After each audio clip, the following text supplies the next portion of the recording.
generation of today has no clue about the truthful accounts of world history.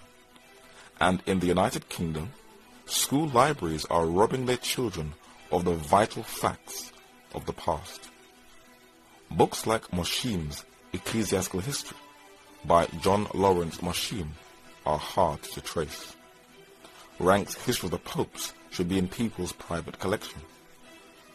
Walter Walsh was a brilliant British historian who documented from authentic, credible sources when describing British history.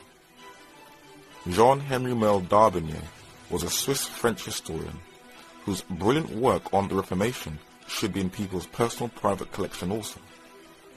James Aitken Wiley, the Scottish historian, is the best of the best, and his works are an absolute treasure. If you do not have a background of European history, especially the works of these 19th century intellectuals, then you will never understand the mechanisms of the world today. An ex-Franciscan monk, Joseph McCabe, who became the papacy's fiercest critic, wrote a book in 1937 that was rewritten in 1951 titled The Papacy in Politics Today. And he gave a much more in-depth account than the weak historians we have today. He said that in the fateful year 1939, Cardinal Pacelli was elected Pope Pius XII. As a reward, Cardinal Hinsley says, for his 10 years superb fight for peace. He had allied the Vatican with Germany, Italy, and Japan, helped Franco to seize Spain, and delivered the peoples of South America to the tender mercies of fascist colonels and generals of the Peron type. His moral authority was mortgaged. On the very day of his coronation, March the 12th, Mussolini drove 69,000 Jews, beggared and suffering, from Italy. But the Pope was too busy to notice the outrage. His church, it is said, saved many Jews, yes, rich, converted Jews. The policy of the heads of the Roman Church is stamped in red letters on the history of Europe. Unfortunately, no branch of public instruction in school, press, or literature in our time is so lamentably distorted by suppressions and untruths as our references to the part that the Church has played in European history. The candor of the fine historians of the last century has disappeared with them. We now get histories of Europe which completely falsify the role of the Church, and our more important historians are silent. Does it matter if we leave the dead past to mold on its grave? It does, vitally, when the claims which are made for the value of the Church today are based mainly upon the apologist's version of history. It matters still more from our present point of view, because now that people know nothing about the Church's crimes against humanity in the past, they are less inclined than ever to consider critically its action in our modern world. What secular journalists, historians, heads of state and politicians fail to say is that her diplomacy has also cost the lives of millions of souls all over the world. The late Eugenio Pacelli was a shrewd and ruthless, bespectacled diplomat, a member of the Italian black nobility. He signed a concordat in 1914 with Serbia that provoked the conflict in the Balkans that led to the First World War. He signed a concordat with the Nazis in 1933 that led to the Second World War. He later became Pope Pius XII. You will scarcely see a book written on the papacy's role in the two world wars, neither a video, DVD, or documentary on TV. The secular world is just too scared. When you look at the heads of state, Ante Pavlich, the Poglavnich, the head of Croatia, you can see him with the papal hierarchy with the fascist salute. Benito Mussolini, the Il Duce, the head of fascist Italy, also with the papal hierarchy doing the fascist salute. Francisco Franco, the Generalissimo, the head of fascist Spain, also with the papal hierarchy doing the fascist salute. And Adolf Hitler, the Führer, the Austrian-born German dictator, with the papal hierarchy with the fascist salute. This was the biggest attempt ever to take over the entire planet. But secular historians sidestepped and deliberately bypassed the role of Eugenio Pacelli and the papacy and their support for fascism. In the British newspaper, The Voice, it documents the high volume of black troops and black individuals who were mercilessly murdered by the Nazis during the Second World War. The French incorporated many men from its former colonies to occupy the Rhineland in Germany after the First World War.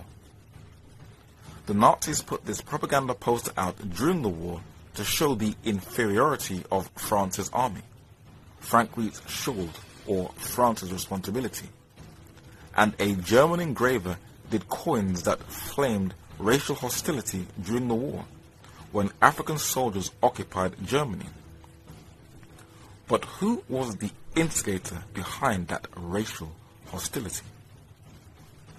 The English Catholic historian John Cornwell has attempted to backtrack what he has said about Pacelli, but it is too late.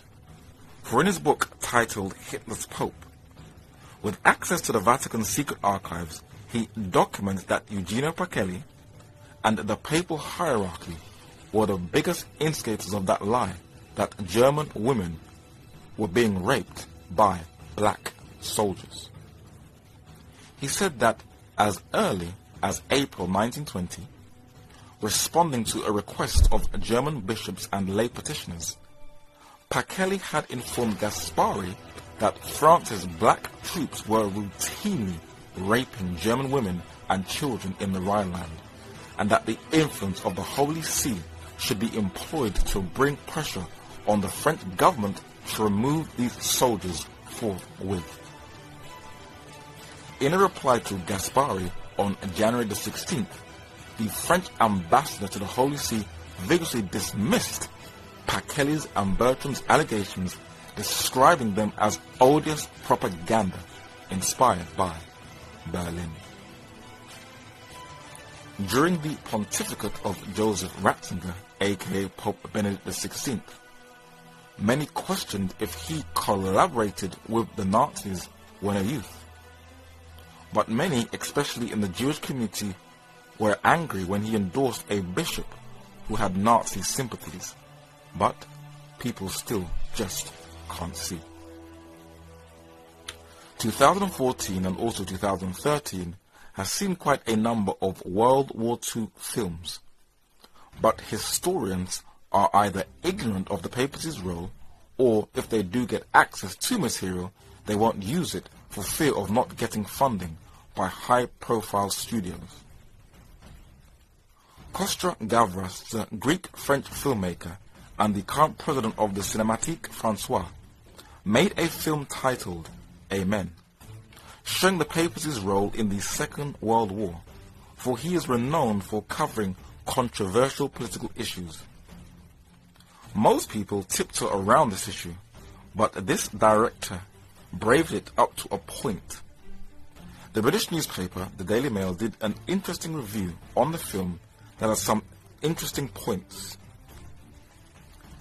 The veteran director Kostra Gavras grapples with an issue that Hollywood has been wary to approach. Kostra Gavras never mentions Parsons's personal reputation for anti-Semitism or his dislike for black people. One of the main protagonists in the film is a young Jesuit priest. The Jesuits, the shock troops of Rome, have a clever way of covering their bloodthirsty history, not being detected for their past global horrors. But not everyone is buying into it. In a book titled Unholy War, the Vatican's Role in the Rise of Modern Anti-Semitism, Jewish writer David I. Kurtzer said that Roberto Farnicani, a member of the Fascist Grand Council, spoke on the Church and the Jews at Milan's Institute for Fascist Culture. Farinaki recalled that the constitution of the Jesuit order forbade it from accepting as members anyone descended from the Jewish race up to the 5th generation, and added, the Aryan racism of the Jesuits is thus more severe than that of Germany itself. The fascists thus had in the Jesuits constant precursors and masters in the Jewish question, and if we can be faulted for anything, it is for not having applied all of their intransigence in our dealings with the Jews. The seeds of Catholic anti-Semitism in Austria that had been planted with the Vatican's help in the last 2 decades of the 19th century continued to bear fruit in the years following the First World War. A widely distributed lecture by a well-known Jesuit orator, Victor Kolb, reflects the tenor of Austrian Catholic attitudes toward the Jews as the war began. Kolb's speech was immediately translated into Italian and printed at the request of Father Radimir Ledochowski, the Polish priest soon to become head of the Jesuit order worldwide. He had copies of the speech distributed throughout the Vatican. The Polish priest Vladimir Ledochowski, who became the superior general or head of the Jesuits, sometimes called the Black Pope, was the biggest instigator of fueling racial discontent in Vatican circles.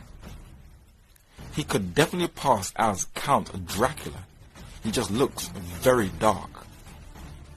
But he was a very good friend with another Pole, Count Vladimir Zamoyski, a Polish nobleman who owned large tracts of land. Zamoyski was the guardian to another Pole, one of the most influential but least known figures of the 20th century, Joseph Hieronym Ratzinger. Joseph Ratzinger was a Catholic Polish political advisor who advised the Polish government during the Second World War, that included his close friend, the Prime Minister of Poland, General Władysław Sikorski. It was his high contacts with high-ranking papal dignitaries that included Cardinal Sento that Ratzinger was able to get access into nearly every political circle, that also included the President of the United States. He was the most influential figure that shaped the policy of post-war Europe, that included the Council of Europe. But this Roman Catholic socialist, who almost became a priest, founded this group named after a hotel in Holland. In his eulogy in the Times of London, it said that Joseph Ratzinger was called the Eminent Grise, founded the Bilderberg Group. Whenever documentaries or books talk of the Bilderberg, Joseph Ratzinger is barely mentioned.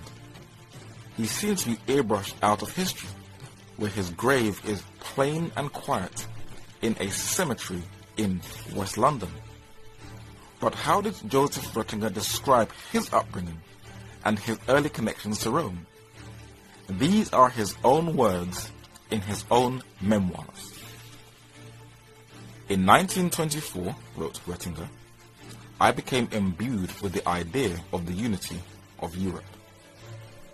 My guardian after my father's death was Count Władysław Zamoyski, the head of one of the richest and oldest Polish families.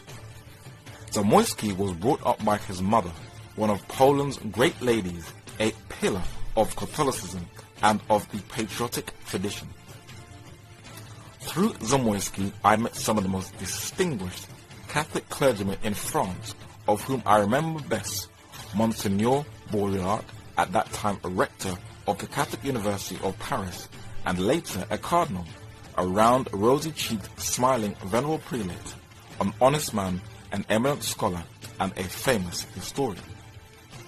To a young man like myself, educated in a devout Catholic atmosphere, another person whom I got in touch was the general of the Jesuits, Count Ledotroitsky, a Pole and a friend of my guardian, Count Zamoyski.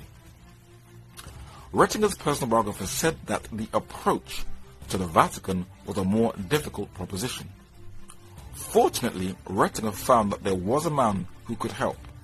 This was Dr. Luigi Gedda, an intimate friend of and medical advisor to Pope Pius XII and head of the powerful Azione Cattolica, at that time the power behind the ruling Christian Democratic Party. Rettinger did not know him, but an introduction was easily arranged. They met, dined, and established an immediate rapport. Gedda agreed to give Rettinger his full support. He agreed to talk to the Pope and prepare the ground for the Curia. Dr. Luigi Gedda, in the center, the medical advisor to Pope Pius XII, who stands in white on the right, was Rettinger's link to the Vatican. And though Rettinger may not have got their full support, he was still fulfilling the papacy's agenda by attempting to integrate the continent of Europe.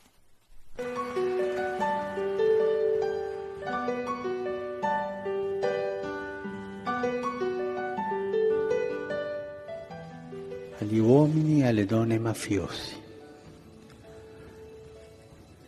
per favore, cambiate di vita, convertitevi, fermatevi di fare il male. A week ago Saturday, he excommunicated the mafia. Now, they've been talking about this for a couple of 100 years, and this man just stepped up and did it. Praise God.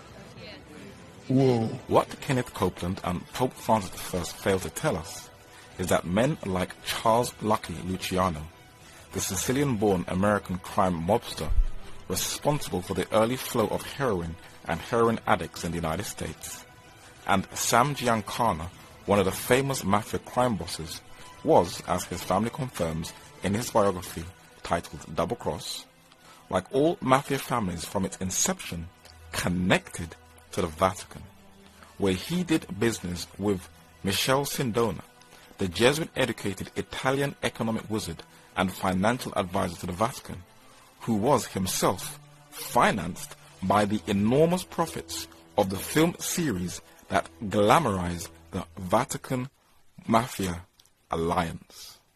The Godfather, Part 3.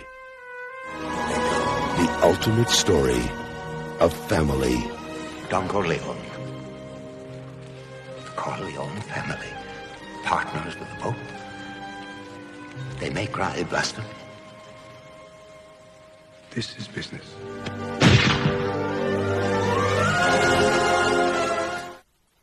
The papacy has sympathy from heads of state all over Europe, where successive Italian leaders such as Romano Prodi recognizes papal supremacy when he met the late Pope John Paul II with his family. Silvio Berlusconi, the media tycoon and 3 times Prime Minister of Italy, met Pope Benedict XVI and recognizes papal supremacy. Bilderberg Italian economist Mario Monti met Pope Francis I and recognizes papal supremacy before he left office. And Giorgio Napolitano, the longest-serving president in the history of the Italian Republic, recognizes papal supremacy. And Angela Merkel, the Chancellor of Germany, knows she needs the Catholic vote in her homeland, also recognizes papal supremacy. But what does the papacy, the richest organization on earth, gain from maintaining political ties with Italy and Germany? David Yallop is considered as one of the best investigative journalists in the world. He wrote a book titled The Power and the Glory, and you can get a picture why people are sometimes very hostile to the churches, especially the papacy. For the year 2000, the Roman Catholic Church in Italy received 1,500 billion lire, approximately $750 million, or nearly 500 million pounds. In the same year, the money that went to the German Roman Catholic Church from the German taxpayers, similar system, was 9.1 billion Deutschmarks, or $4.5 billion, or 3 billion pounds. In Old Blighty, better known as the United Kingdom, secular Britain has no clue of its own history. It was Avro Manhattan and his brilliant investigative research skills that opened the eyes of his mentor, English historian H.G. Wells, who, like Manhattan, worked for the British government during the Second World War. Wells said that the history of England since the Reformation could be written as a recurrent and generally combined attack of the Roman Catholic Church. Guy Fawkes was once renowned as the most famous Roman Catholic terrorist in English and world history. But thanks to the film V for Vendetta, he has now become the poster child for global revolution. How clever. You can even go into supermarkets in the UK and find his image displayed with fireworks. Though Adolf Hitler was a Roman Catholic, never excommunicated, and all the heads of fascist Europe also, the Vatican has blamed both Britain and the United States, Protestant countries, for failing to stop the Holocaust, reversing the guilt. Will any historian challenge her? Of course not. We'll be fine. This is the front line, boys. Catholics and Protestants living side by side at each other's throats, divided by the Divis flats. But do not enter the flats. They've become very dangerous.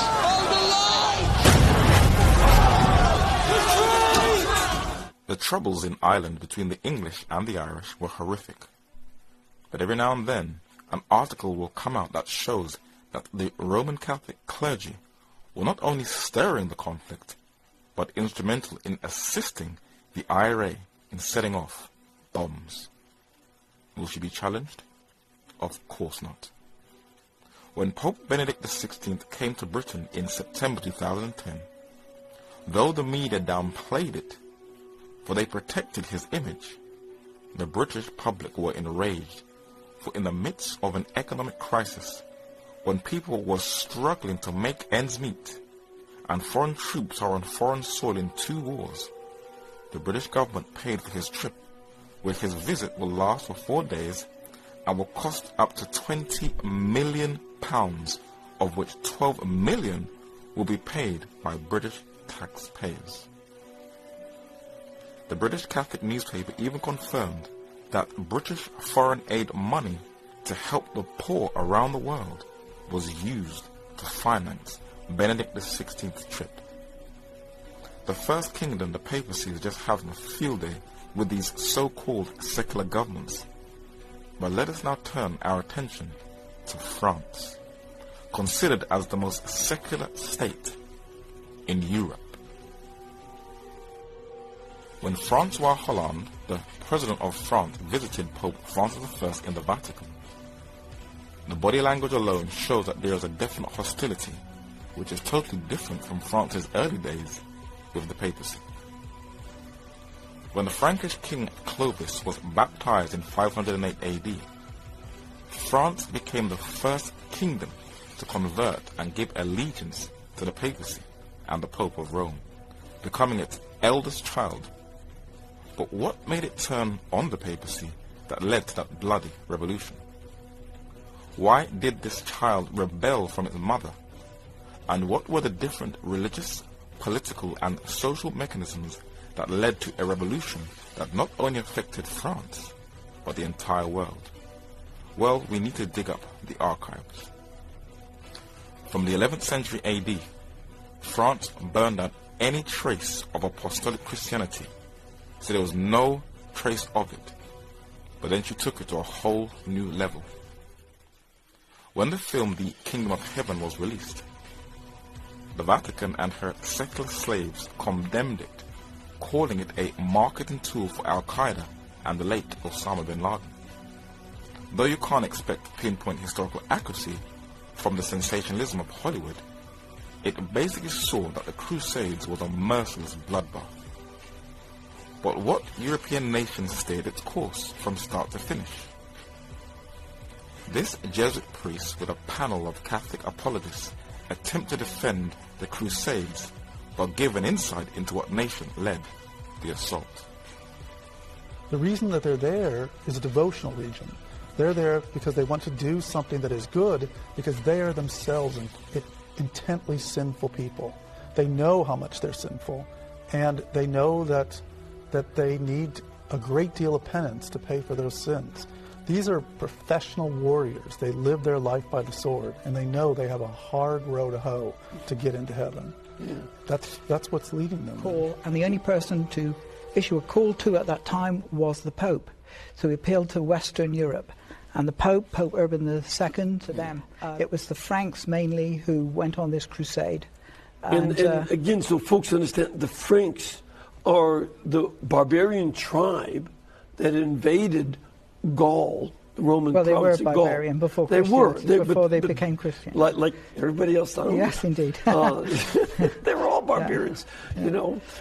And the Franks were a particular tribe of barbarians that prospered and did well, became France. But that they were the bulk. I think it's important to realize, too, that they were actually volunteers. They weren't being paid to go on a crusade. They were doing it because of their love of Christianity. This image is of the French Pope Urban II, rallying up the papal dignitaries into that geopolitical bloodbath that still has left an unhealed wound in the Orient, the Middle East.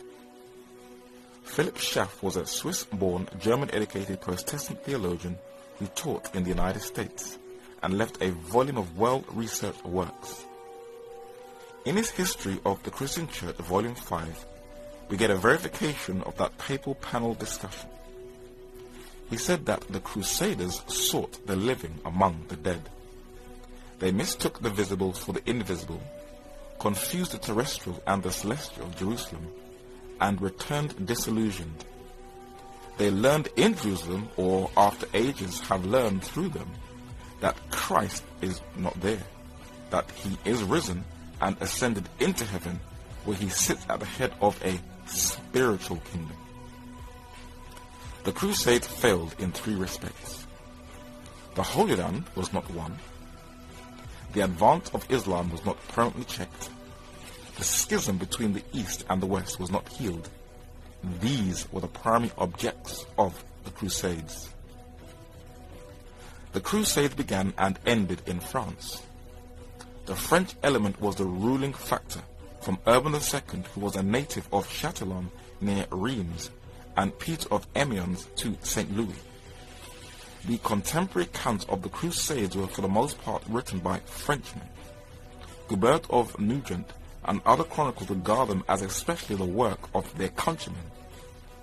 The French expression outre-mer was used for the goal of the Crusades. Though the whole of Western Europe fought in the Crusades, the driving force was France. But it wasn't just the Arab world that was to feel the wrath of the papacy. Those in Europe, especially in France, were also going to be a target. What would happen if the public, and not just academics only, were to get access to the ever-so-secretive Vatican archives and the Vatican Library? The modern world would see history in a completely different light.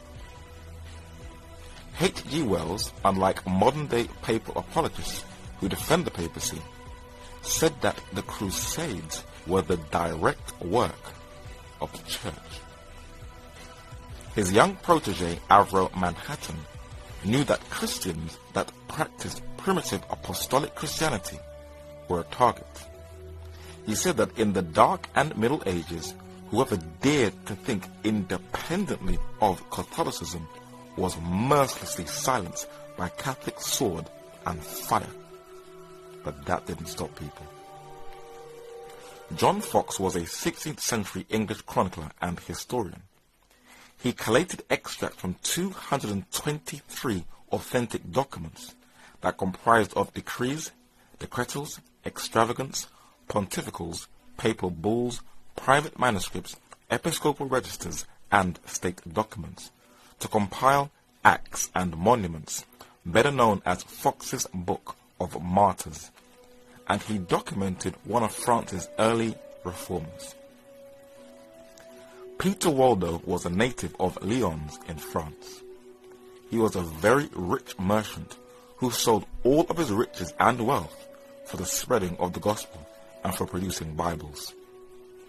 This scholar, who labeled the Pope the Antichrist, when challenged by the Bishop of Lyons, said he ought to obey God rather than men, and he had to eventually flee for his life and dwelt among an already existing community called the Waldenses. These Christians worshipped in southern France in a place called Albi, where they got their name, the Albigenses. But they also spread in the provinces of Dauphine, Provence, Languedoc, or Gascogne.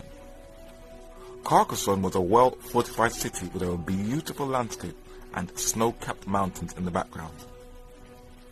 It is a UNESCO World Heritage Site and is considered as the most fortified and well-preserved medieval city in Western Europe. But the Crusaders were to besiege it, cut off the water supply, and take captive its inhabitants, and eventually fabricate their history. But one man was to rescue their history from oblivion and give them their rightful place. This is the gravestone of the best European historian who brilliantly chronicled history from the Caesars to the 19th century with such precise a detail. James Aiken Wiley has such a brilliant mind and was able to analyze history with a moral and deeply intelligent mind. In his History of Protestantism, published in the 19th century, he gave a solid account of the Albigenses in France. This is a bit lengthy. The Albigenses and other sects springing up at her door were more dangerous foes of the papacy than the Saracens of the distant East. The France of those days, the 12th and 13th centuries, was parted into 4 grand divisions. It is the most southerly of the 4, or Narbonne Gaul, to which our attention is now to be turned. To the riches of the soil were added the wealth of commerce, further embellished by the numerous castles of a powerful nobility. The lively and poetic genius of the people had enabled them to form a language of their own, namely the Provençal. In richness of vocables, softness of cadence, and picturesqueness of idiom, the Provençal excelled all the languages of Europe and promised the universal tongue of Christendom. Best of all, a pure Christianity was developing in the region. Foremost among these was the translation of the New Testament into the Provençal, the earliest of all our modern-day versions of the Scriptures. The hour of a great revolt against Rome appeared to be near. Surrounded by the fostering influence of art, intelligence, and liberty, primitive Christianity was here powerfully developing itself. It seemed verily that the 13th and not the 16th century would be the date of the Reformation, and that its cradle would be placed not in Germany, but in the south of France. The penetrating and far-seeing eye of Innocent III saw all this very clearly. He issued an edict enjoining the extermination of all heretics. Cities would be drowned in blood. Kings would be laid waste. Art and civilization would perish, and the progress of the world would be rolled back for centuries. But not otherwise could the movement be arrested and Rome saved. In the exposition made by the Bishop of Tournai of the errors of the Albigenses, says Sismondi, we find nearly all the principles on which Luther and Calvin found the Reformation of the 16th century. Lotario de Conti de Segni, better known as Pope Innocent III, the Prince of Darkness, was a true manifestation of Satan. Pompous, big-headed, a murderer from the beginning, for he that hated his brother is a murderer, who feared light and wanted to extinguish it at all costs if it posed a threat to his own glory. He appointed Dominic, the father of the Dominicans, the Black Friars, his alter ego, to spearhead the Inquisition, where the Albigenses were a prime target, and the blood of the martyrs became the seed of the church. They burned all of their literature, that also included the Holy Scriptures, a threat to papal authority, so there will be no trace or record of their history. Dominic also had the Albigenses burned, so there was no trace of them either. Did Jesus instruct the disciples to massacre those who differed in belief from them? What is the justification? Weak historians will say, well, that was the mood of the times. From the death of Christ till this very day, there is absolutely no excuse of Christians massacring anyone. It is totally contrary to the life of Jesus and the Gospels. Here are the remains of the castle that was assaulted in those crusades in southern France. It is in ruins. This is what is left of the legacy of that race of people who are trying to restore the apostolic faith. But secular historians sympathize with the bloodbaths of Rome. John Fox, an eminent scholar and chronicler, documented in his works that secular historians label as anti-Catholic propaganda the legacy of this people whose history is lost in time. He said that the Albigenses were a people of the Reformed religion who inhabited the country of Albi. They were condemned on account of religion in the Council of Lateran by order of Pope Alexander III, but they increased so rapidly that many cities were inhabited exclusively by persons of their persuasions, and several eminent noblemen embraced their doctrines. In the 1911 edition of the Roman Catholic Encyclopedia, Volume 1, the papacy discredits the legacy of this God-fearing people in southern France. Albigenses, from Albi, Latin Albica, the present capital of the department of Tara, a neo-Manichaean sect that flourished in southern France in the 12th and 13th centuries. They were also called Catharis, though in reality they were only a branch of the Catharist movement. What a complete lie. Those are false accusations made by the papacy, the Albigenses' enemies. But just look how the papacy can manipulate history and win people over to cover a multitude of sins that includes its genocidal bloodbaths.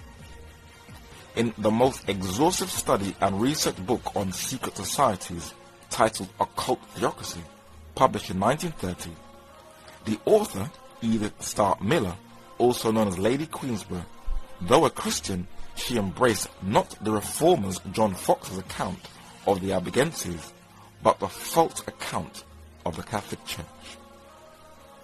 She said, as to the Albigenses, their name derived from Albi, a term of Languedoc, covered not one, but many sects issued from Manichaeism and Arianism, and counted also many Jews or Judaized Christians.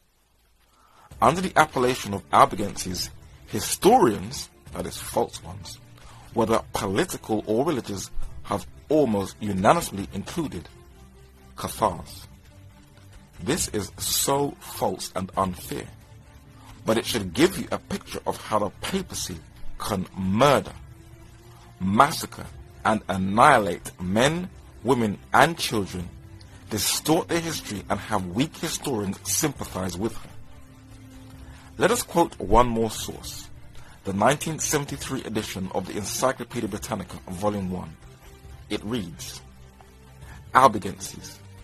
The name derived from the city of Albi, of, and listen to the language, heretical sect in southern France in the 12th and 13th centuries, against which a crusade was launched in 1209. Though the papacy crushed this apostolic revival, a couple of centuries later, another one was to emerge in the 16th century.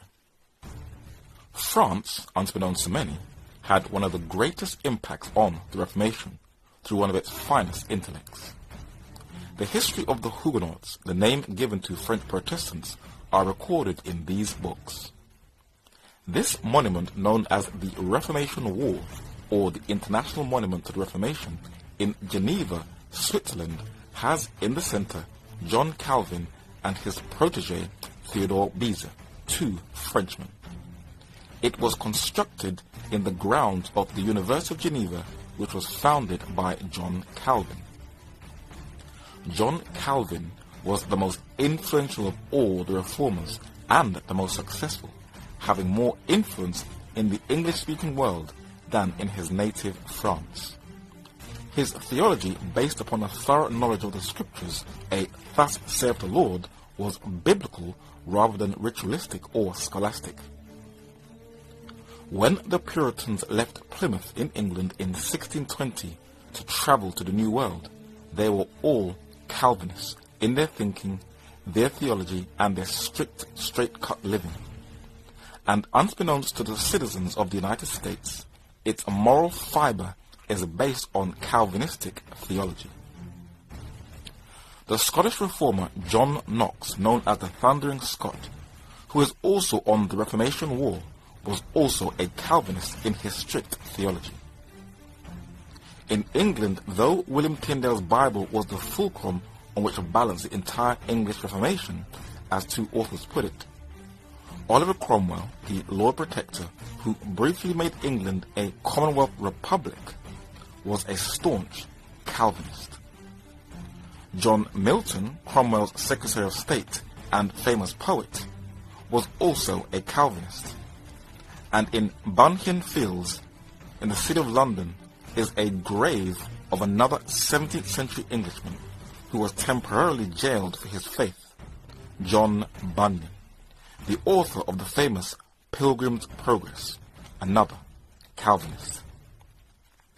This is how vast his influence was, and Baptists, Presbyterians, Congregationalists, the Huguenots in France, and the Dutch and German Reformed are all Calvinistic. As a reformer, he didn't purge out all of papal teachings. He reintroduced the Augustinian teachings of predestination, once saved, always saved, a dogma that has no scriptural support, though many think that it does. And Michael Servetus, the Spanish theologian, was arrested in Geneva and burnt at the stake for his differing views as a result of Calvin's no-nonsense attitude. John Calvin had a protege in Geneva who, like Calvin, left France, and at the age of 40 in 1559, Theodore Beza became the first rector of the University of Geneva in Switzerland, which had been founded by Calvin. When one of the three committees were translating the King James Version of the Bible, they were using the codexes of Theodore Beza that he donated to Cambridge University in 1581. Calvin's influence was spreading like a wildfire throughout Europe, whose education institutions were spreading rapidly. But in France, another movement was rising that was designed to crush all the influence of the Protestant Reformation.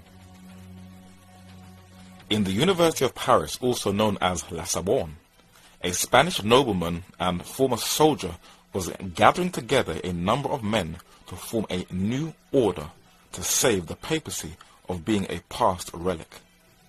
This Spanish Basque name was Don Inigo Lopez de Recalde, who was born at the castle of Loyola in Spain.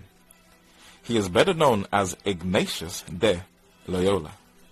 And this monk soldier in 1534, at the age of 40, was to gather in one of the oldest churches in France a group of men who called themselves the Society of Jesus. The men in black were labeled as the Jesuits by their Protestant enemies, either in Germany or in France, but the name which had stigma at first stuck, and they wore it as a badge of honor. Ignatius presented his credentials to Pope Paul III in 1540, and they were only meant to exist for a temporary basis, but they were so successful that they continued and were titled the Militari Regimini, the militant regiment of the Church, the shock troops of Rome. They took over the Inquisition, and though they produced a number of intellectuals and academic institutions, what they couldn't cope with intelligently, they destroyed. Why doesn't the generation of today know anything about them or European history? The Jesuits have learned to cover their tracks by carefully going into libraries and second-hand bookshops and destroying works that would enlighten anyone of their operations. But I believe that in the end, the truth will conquer. And before we go into France, let us briefly look at Asia. The Jesuits spread all over Asia, especially into Japan, where they infiltrated themselves into the samurai culture and formed an alliance with one of Japan's dictators, the shogun Oda Nobunaga. Many of these Jesuits were welcomed into the courts, for they were gifted and skilled at the sciences, but that was a wedge to control the culture in Asia. But many Japanese leaders caught wind of the Jesuit agenda, and they knew it was not to spread the gospel of Jesus Christ, but it was an agenda of papal-led Western imperialism, and many of the Jesuits were massacred in record numbers by the samurai culture of Japan. Today the Jesuits call these men martyrs, but secular writer Avram Manhattan, unlike most secular sympathetic papal apologists, knew exactly why the Japanese beheaded and expelled the Jesuits from their islands, and he gave the true historical account of what really took place. Manhattan said the Jesuits were determined to plant the spiritual and cultural power of the church in Southeast Asia. They attempted with varied success to influence the cultural and political top echelons of society. These missionaries found a powerful protector in Nobunaga, the military dictator of Japan.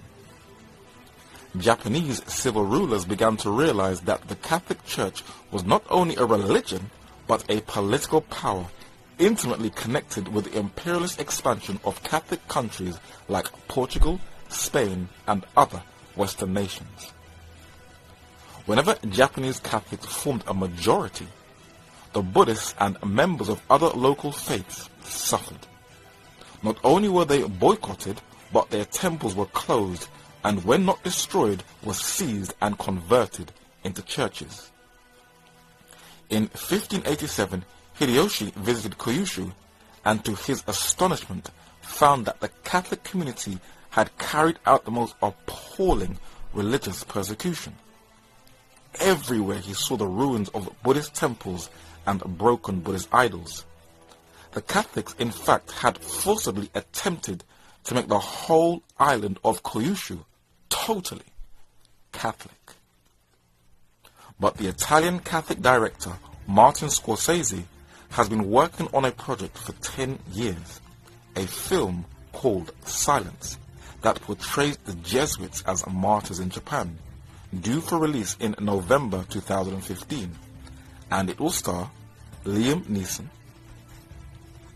and Spider-Man Andrew Garfield, who, as the English Catholic press confirms, is studying Jesuit books to prepare him for the leading role in this film. This isn't the first time Hollywood has glorified the Jesuits. In the 1986 film The Mission, the Jesuits are portrayed as peace-loving missionaries.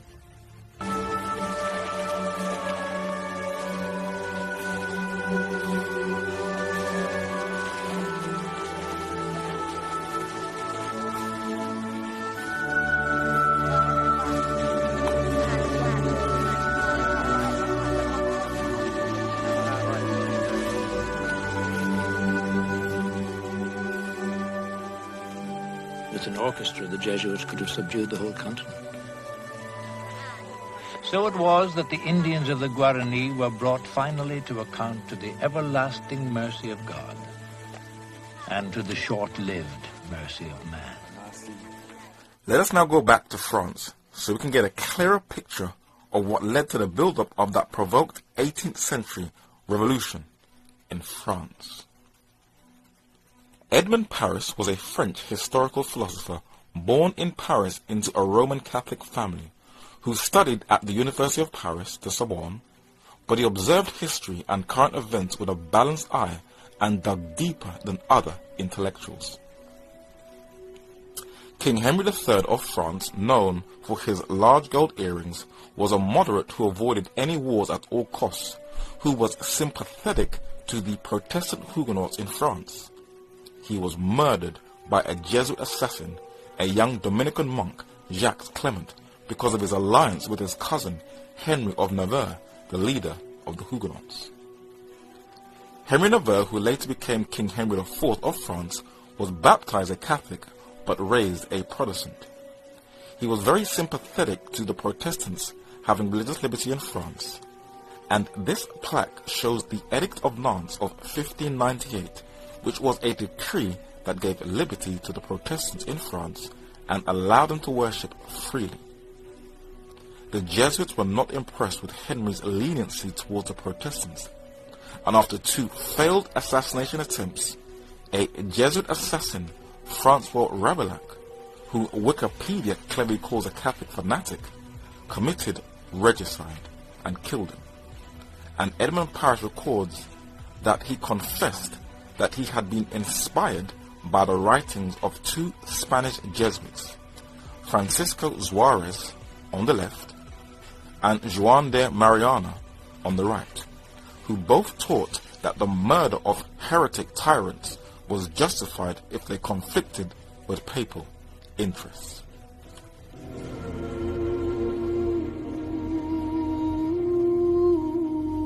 Marguerite de Valois, acceptes-tu pour époux Henri de Bourbon, roi de Navarre?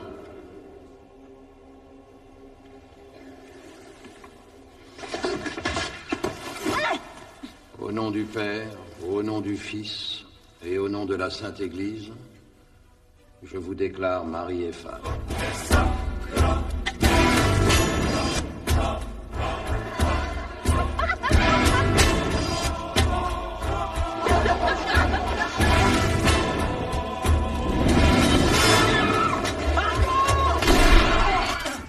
Queen Margot was a film that was released that records one of the worst crimes against humanity that took place just prior to the assassination of the 2 French monarchs previously mentioned. The August 22nd, 1572 St. Bartholomew's Massacre, a Catholic-led bloodbath that was not just led by the monarchy, but by the highest dignitaries in the Vatican. Gaspard de Coligny was one of the highest French noblemen in the land, and he was a Huguenot. With his brothers, these men held a powerful sway in that French culture. But Gaspard de Coligny was to be one of the victims, where they forcibly entered into his house and brutally murdered him. Sir Francis Walsingham, the father of modern-day secret intelligence, and the English ambassador to Paris before he was the Secretary of State under Queen Elizabeth I, was an eyewitness to the massacre, viewing it from his ambassadorial apartment. But who was the mastermind of this massacre? In a book that has been endorsed by the Jesuits, titled The Power and Secret of the Jesuits by René Philip Miller, we get a clear picture. Catherine de' Medici, who governed in the name of the new king, a minor, might well have vacillated between the Huguenot and Catholic parties. But an earnest and forceful discourse by the Jesuit general, Lainez, at the ecclesiastical colloquy at Poissy, so far influenced the Queen Regent as to cause her to lean more and more towards the Catholics. Make no concessions to heresy, Lainez had declared, addressing himself to the Queen Regent. but rather uphold the Catholic faith with all your authority. Then will God, mindful of your piety, preserve to you your earthly kingdom and admit you to the kingdom of heaven. If, however, on the other hand, you are unmindful of your duty towards God, then tremble lest, together with the heavenly kingdom, you lose also your earthly kingdom. This painting shows Catherine Medici with dead French Protestant Huguenots at the St. Bartholomew's Massacre, which shows she gave in to the spiritual abuse of the Jesuit general, Lainez.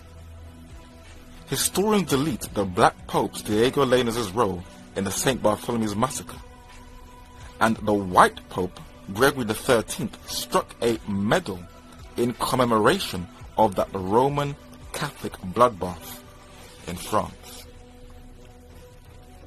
Cardinal Reclus, a French nobleman, was ambitious and knew that the only hindrance to control France were the Huguenots, so he led the siege of La Rochelle from 1625 to 1628 that destroyed a whole Protestant city that was on an equal footing with Paris.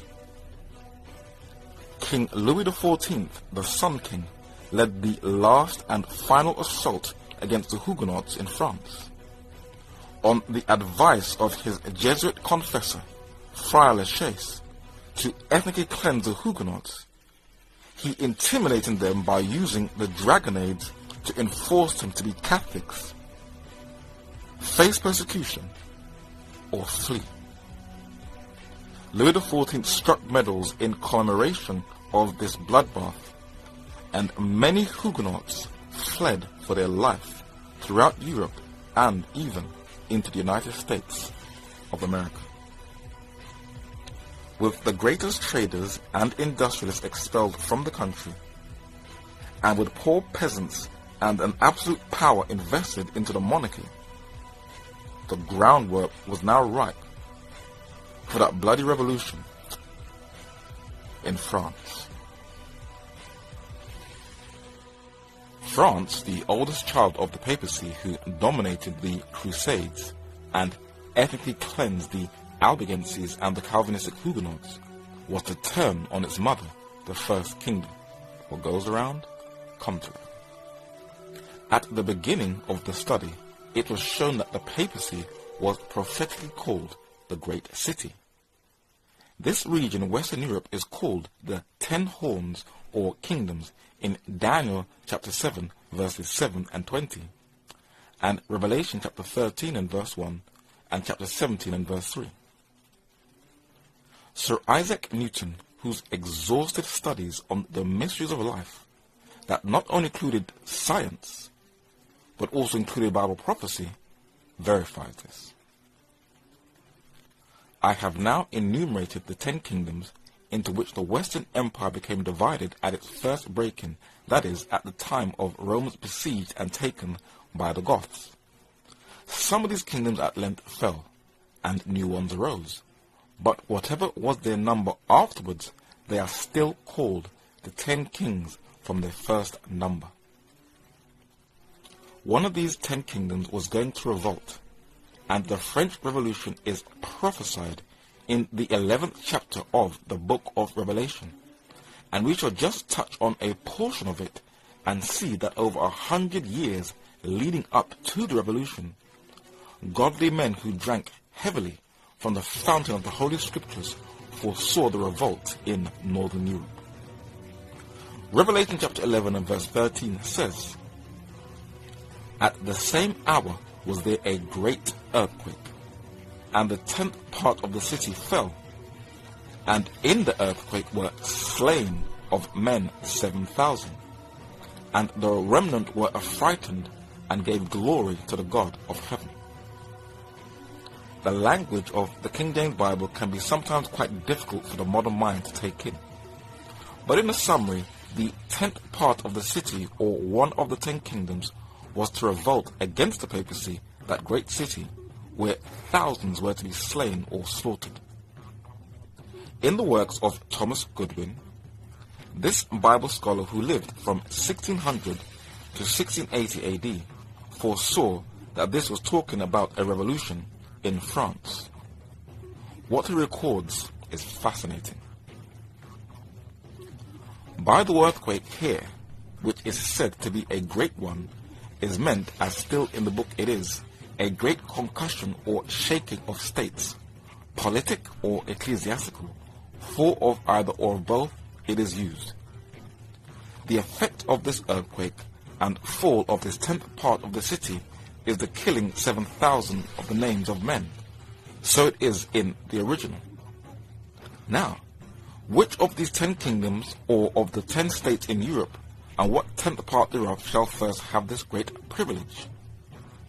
One of these 10 European kingdoms that have given up their power unto the beast shall now in this slaughter begin to fall from and cease to be a part of the city, or to belong to the jurisdiction of Rome any longer.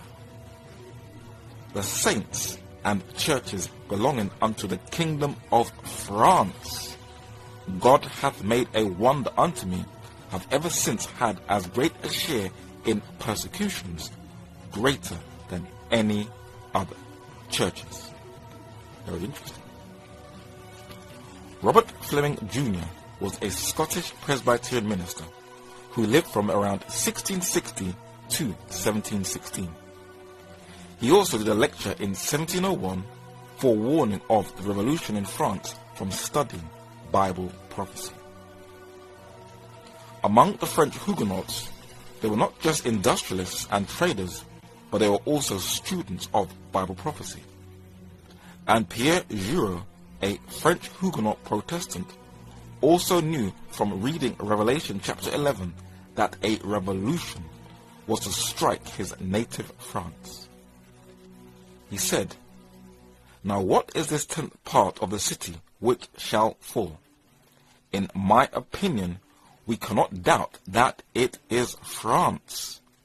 This kingdom is the most considerable part or piece of the 10 horns or states which once made up the great Babylonian city." Bishop Thomas Newton was an English cleric, the Bishop of Bristol, who lived from 1704 to 1782. He was a deep Bible scholar, and he also identified, though he saw it in the past and not the future. The great earthquake and the falling of the 10th part of the city and the slaying of thousands of men, according to this hypothesis, must be referred to the great commotions and civil wars which for several years afterwards cruelly disturbed and almost destroyed the kingdom of France. After the revolution, in a brilliant scholarly work called The Approaching End of the Age, which teaches how to study Bible prophecy, Dr. Henry Grattan Guinness, an Irish-born Protestant missionary and evangelist who lived from 1835 to 1910, detailed what led up to the revolution. France had taken rank as the first of papal nations ever since the conversion of Clovis and the donations of Pepin and Charlemagne. France had taken a leading place in opposition to the glorious Reformation. By the iron heel of power, she had crushed down the new life and had extinguished the rekindled gospel light of the glad era.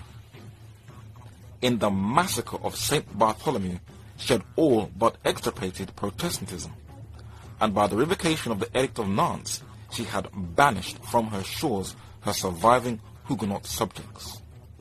France was for more than 1,000 years a main pillar of the popedom in France. The middle of the 18th century saw the beginning of a marvelous change in France. It is regarded by historians as the era of the French Revolution. In less than a century from 1750, this first of papal nations had become madly and violently anti-papal, and this most servilely superstitious people had become openly and even fiercely infidel. France ceased to be Catholic and became infidel, and infidel France, having thrown off all restraints of law and order, natural and divine, plunged before the end of the century into the maddest excesses of revolution and crime. The beast that ascended out of the bottomless pit that attacked the two witnesses in the street of the great city, which spiritually is called Sodom, for its sexual depravity, and Egypt, a state that totally rejected God, was the prophetic description of the state of France during the revolution, where they also adopted a 10-day calendar like Egypt, and paraded in France the woman of reason. That was an outward rejection of God and his word, that French Freemasons eventually gave as a gift to the United States, the Statue of Liberty, as many of the founding fathers were very francophone in their thinking. Let us pause for a second. Men in Western Europe who drank heavily from the fountain of the Holy Scriptures and were guided by the spirit of prophecy foresaw that an ungodly, anarchistic revolution was to sweep through the country of France. This is no Nostradamus speculation, but Jesus Christ foretelling his people what is to come upon the earth. Many Christians, which may be surprising to many, and unbelievers have said, if God is all-powerful and all-knowing and can see into the future, why does he allow all these horrible things to happen on the earth? But the question you have to ask yourself, if you have been forewarned of what's to come, example, the rise and fall of the two kingdoms and their eventual destruction at the second coming of Christ, then what is your excuse to be lost? There is none. No excuse for you and no excuse for me. Don't let no one deceive you into believing. We can stop Judgment Day from happening. For the remaining prophecies still stand, and the secret things belong unto the Lord our God, but those things which are revealed, prophecy, belong unto us and to our children forever, that we may do all the words of this law. Let us now go back to France and the influence of this revolution.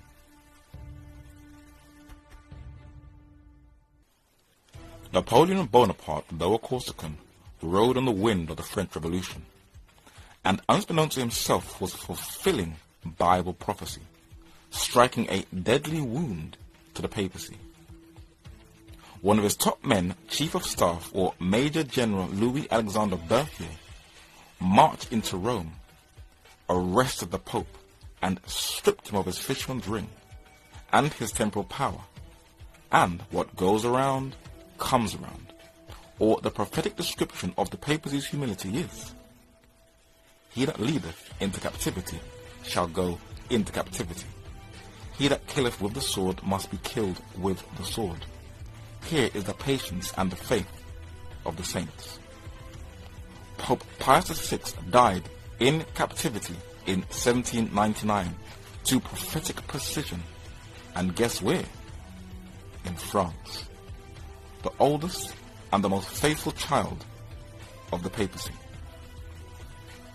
What impact did that revolution have on surrounding states and the rest of the world? James Aitken Wiley knew that the spirit of the revolution did not die out at all, and that it was rekindled, but he gives the reason why in his essay turned book, The Papacy, published in 1852. The papacy at this moment is fighting its third great battle.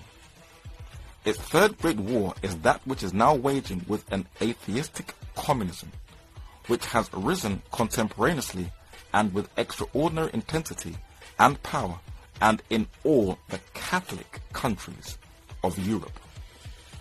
Whence has come this new and destructive principle?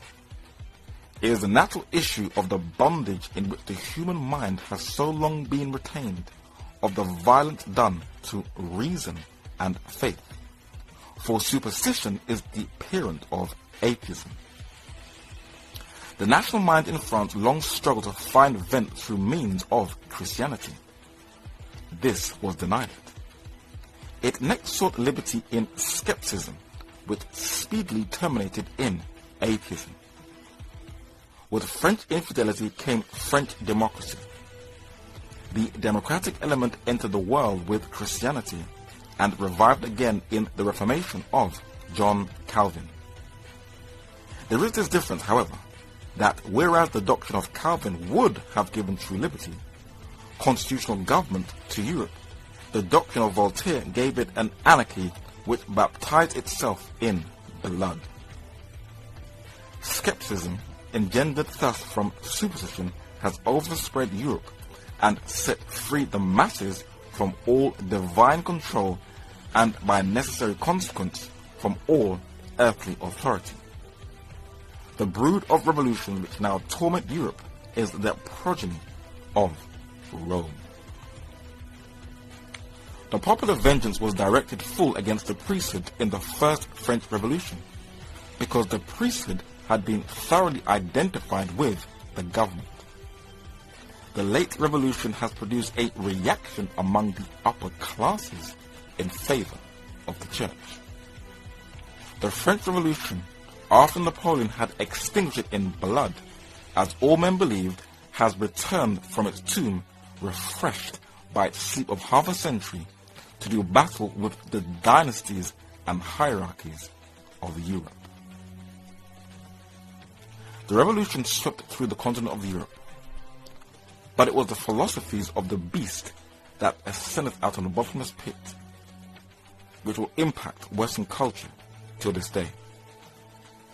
Jean-Jacques Rousseau, the 18th century Swiss-French Enlightenment philosopher's writings are considered as the most influential of the 18th century in political and social theory and literature. He taught the natural goodness of man and rejected the concept of sin. These ideas were to influence German rationalism, where Friedrich Nietzsche, the German philosopher who eventually had a nervous breakdown, took Rousseau's views to a whole new level with his The Death of God philosophy. He became the father of existentialism that would develop into the ideology of postmodernism, which teaches that each person is free to decide their own truth and their own morality. If it feels good, it's right. Francois-Marie Ariot, better known as Voltaire, was a contemporary of Rousseau, an 18th century French Enlightenment writer who is considered as the spiritual godfather of the French Revolution. His violently anti-biblical views was to also influence another German who was inspired by the French Revolution, Karl Marx, whose anti-religious views also has a huge impact, not only in the 20th century, but even in the 21st also. But Napoleon Bonaparte of France was to crown himself emperor, and he did it in the presence of Pope Pius VII in humiliation of his authority. But though France was liberating the Franks from papal rule, across the Atlantic Ocean, others caught wind of the revolution, and they liberated themselves from France. This fortress high up in the mountains is surrounded by a beautiful plush scenery of green. On a close inspection inside this fortress, it is full of cannons to ward off any enemy attack by the French, and they can be found all over this fortress. This well-built and fortified structure was constructed by a man named Henry Christophe, the leader of a Caribbean island that became the very first modern-day black republic, Haiti, one of the few islands that has its indigenous name. This is the palace of Henry Christophe, and it is very clear that he was a man of high taste. The Haitian Revolution was a revolt by African slaves against French rule, and it was successful. Some of its heroes were men like Jean-Baptiste Belly, who was born in Senegal in West Africa, taken as a slave at the age of 2, and who eventually fought in the Haitian Revolution, and then eventually became a member of the French National Convention. But the most famous leader was a man nicknamed the Black Napoleon, François-Dominique Toussaint Louverture, whose military genius led that slave revolt which declared Haiti a separate republic from French colonial rule. This general is still respected, not just in black circles, but in modern-day France. But in his day, just like in the days of the Bible, for a man to be defeated by a woman was the highest level of shame and embarrassment. And in the days of slavery, for blacks, who were considered as inferiors, to defeat white Europeans who were considered as the superior race, was a great humiliation. So Napoleon tricked him by inviting him to France, where he jailed him. The embarrassment was just too much for Napoleon's pride. But the revolution in Haiti sent ripples in South America, and it touched another revolutionary, Simon Bolivar, and he wanted it to have a greater impact than the one in North America. El verdadero destino del hombre es la libertad. La voluntad de ser libre es un impulso innato. Your vision of democracy is exactly what Washington and Jefferson promised. Yes, it is. It's not only for white men. It's for all men. Invasion. They massacred the first Americans and enslaved the continent for 300 years. Este continente está esperando por un diluvio. Un diluvio que finalmente lo inunde de libertad. Y ese diluvio comienza hoy. Hoy proclamamos la Gran República Americana de Colombia. The Second Kingdom, the United States, started to rise when the first beast, the papacy, went into captivity. And there is no question that France had a profound influence on those men who wanted to separate those 13 colonies from British rule. This painting from the Revolution shows Jean-Jacques Rousseau above the all-seeing eye and the French flags. The all-seeing eye is now one of the insignias of the seal of the United States, a clear French influence. This painting shows Voltaire in the center, blessing the grandson of Benjamin Franklin, who stands on the left, a man heavily influenced by France. The Declaration of Independence of 1776 separated the 13 colonies and was the beginning of what today we call the United States. But it was the wars of independence in that embryonic nation that fully severed those colonies from the clutch of the English crown that led North America of becoming a republic, a nation without a monarch, no king, no pope. And George Washington became its first officially elected president of the United States.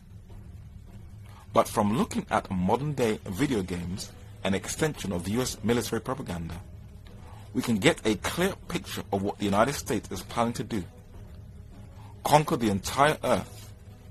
But the question we have to ask, on whose behalf? Avram Manhattan, though a secular writer, foresaw the danger of an alliance of the two kingdoms.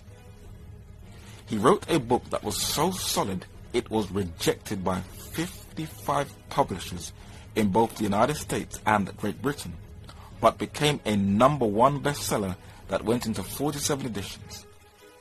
It was called The Vatican in World Politics, published just after the Second World War, and he documented what would be the future effects of an alignment between the two kingdoms. The United States of America, being the most powerful, wealthy, and active country in the Western Hemisphere, has quickly become the undisputed leader of the American countries, and even before the Second World War, it was obviously destined to be one of the most powerful countries, if not the most powerful country, in the world. On July 29, 1939, Cardinal Enrico Gaspari arrived in New York and spent 3 days with Archbishop Spellman, his mission being to prepare the juridical status for the possible opening of diplomatic relations between the State Department and the Holy See.